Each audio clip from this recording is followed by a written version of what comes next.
Məhəmməd Rza Pəhləvi İrandan qaçanda 34 milyard dolar Suisin bankalarında pulu var idi. Özününki də idi.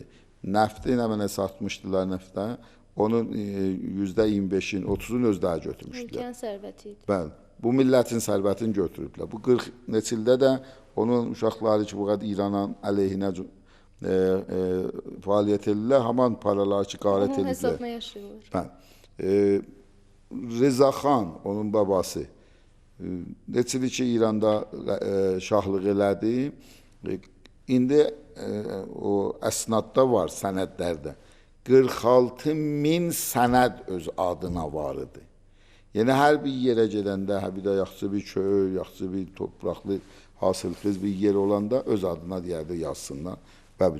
Onlar öcür, amma bizim 2 dana əvvəl rəhbərimiz İmam Xumeyni, 2-ci rəhbərimiz İmam Xamneyi gəlsinə görsünlər, dünyadan özlərini nə mənə götürdülər.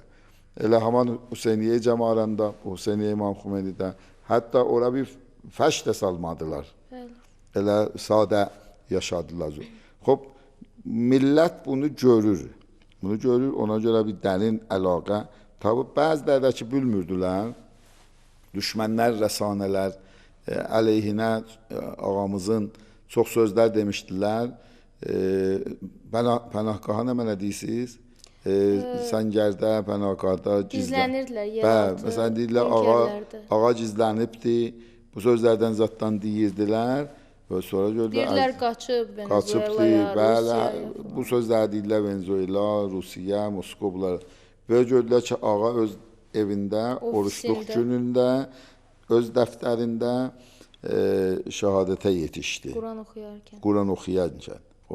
Bunu çoxlar büldülər və tövbə elədilər, qeyddilər, gəldilər çoxlu gənclərimiz və onu görə bu günlərdə görsənidir. Sözünüzə qüvvət, üzr istəyirəm. Bugün mən getmişdim səhər İnqilab meydanına və bir çox gəncləri görürdüm. Əllərində pankartlar, plakatlar ki, yazırlar ki, ağa bizi halal elə, biz səni gec tanıdıq. Yəni, axırıncı stadiya, insanların axırıncı oyandığı məkan, oyandığı zaman həmin o vaxt oldu ki, hamı bildi ki, rəhbər evində şəhid olub.